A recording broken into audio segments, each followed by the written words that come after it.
এর কোরবানির সময় যখন গরু জবাই করো, একটা গরুর সামনে ছুরি দেখাইও না, নিষেধ, গরু কষ্ট পাবে। এক গরুর সামনে আর একটা গরুরে জবাই করবা না, গরু কষ্ট পাবে। গরুটারে রশি দিয়া বাইদা জমিনের মধ্যে শোয়াইয়া 1 সেকেন্ড দেরি করবা না।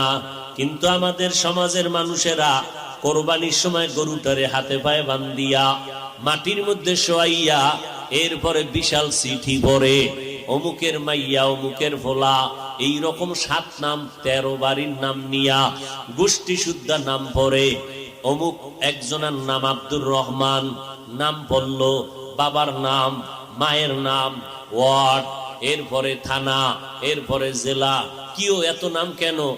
আমার এই নামে তো অমুক জেলায় আরো থাকতে পারে। যদি এই জেলার নাম না কও তাহলে আমার দোয়া তো আর এক জেলায় চলে যাইব। এই জন্য আমার গোষ্ঠী শুদ্ধ সব নাম ক। 7 জনের নাম কইতে কইতে গরুটা আদা মরা হয়ে গেছে। ও আল্লাহর বান্দারা, এগুলো শুধু মূর্খতা আর কিছুই না। তুমি কোরবানি দিতেছো আমার আল্লাহর জন্য, কার নামে দাও কেউ জানার দরকার নাই, আমার আল্লাহ জানলেই তো যথেষ্ট। আল্লাহর জন্যই যদি দিয়া থাকো, ইমাম সাহেবের ডাইকে আবার গরুডারে কষ্ট দিয়ে কেন চিঠি পড়াও?